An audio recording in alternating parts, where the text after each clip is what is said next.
Tu as eu une aura tellement forte que les jeunes générations qui venaient d'entrer dans la lutte ont été secouées par tous les témoignages qu'on donnait de toi. Parfois, quand tu venais au palais d'Ikaakwa et quand nous nous rencontrions dans d'autres événements, en 90, 91 et les années d'après, tu étais une grande icône de la lutte. Et c'est avec des gens comme toi, des récits historiques aussi poignants que les vôtres, que nous sommes restés dans l'UPC en disant, si ces gens-là sont allés au bout du sacrifice suprême, c'est que leur conviction était que cette cause est juste. Et c'est pour ça que nous sommes encore en lutte. On n'est pas arrivé au pouvoir, on se moque parfois de nous, mais nous sommes certains que nous vaincrons. Merci camarade pour ton exemple. Merci.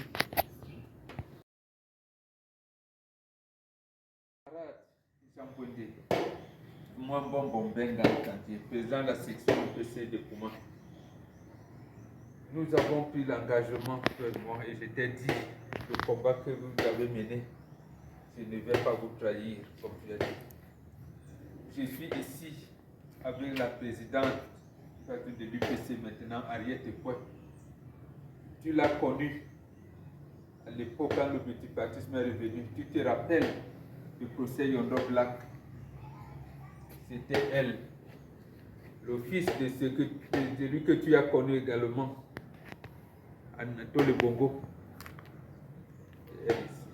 Nous étions honorés, ton camarade le président Ernest Wandi, mais également par Fossi Jacob, qui a été jeté à la chute de la métier, et tous ceux qui ont été jetés à ces chutes. Aujourd'hui, le 15 janvier 2025, nous étions là-bas parce que c'est le 15 janvier que le camarade Wandi est parti. C'est ce combat que nous sommes venus renouveler et nous ne pouvions pas rentrer à Douala sans te le dire. On ne pouvait pas passer uniquement que tu l'entends. Je sais, tu étais avec nous. Et l'engagement que vous m'avez dit là-bas, je n'ai pas pu remarquer les faces. Vous m'avez demandé de revenir avant la fin février. Je vous promets que je reviendrai. Et ici et là-bas, sur les suites de la métier. Tu avais dit qu'on ne doit pas trahir l'engagement que tu avais pris en 60 ans en allant voir Aïdjo, disant que ce qui a été fait a été fait. Mais au moins, les Camerounais ont pris les rênes du pays, malgré le fait que ce n'est pas ce que vous avez souhaité. Mais au moins, on honore là. Parce que vous nous avez dit que malgré les fingons, c'est-à-dire les gens qui trahissent, nous resterons entre Camerounais. Nous devons développer l'amour entre nous, même pour ceux qui nous combattent. Quand tu me dis en 88 que tu as déjà fait ton testament, que c'est celui qui porte là le nom de Wessela Djam, donc regarde seulement devant, ne regarde pas derrière.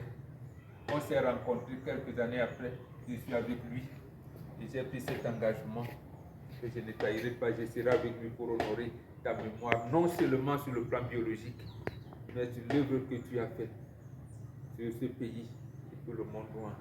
Le combat que tu as laissé avec l'administration française, il le continue et je le soutiens. Toi aussi, continue à nous soutenir là-bas. Nous allons passer lui ici chez toi, avec notre présidente Ariette Ekoué et la présidente des jeunes anglophones. Je te rappelle ce que tu disais en Toumaza, de ne pas boycotter les élections. Ils n'ont pas compris. Tu nous avais dit que la réunification, le parti que nous allons faire, doit aller avec les anglophones. Parce que tu nous rappelais que les anglophones, les premiers partis mettaient Cameroun avec K. Ça veut dire qu'ils avaient l'esprit de l'unité plus que les francophones. Nous sommes avec camarades, nous allons dormir ici. Donne-nous le courage. Viens nous parler dans les rêves, donne-nous le courage, donne-nous encore plus de vigueur pour continuer le même travail. Et surtout, nous prenons l'engagement que nous n'allons pas trahir. Merci camarades de nous soutenir.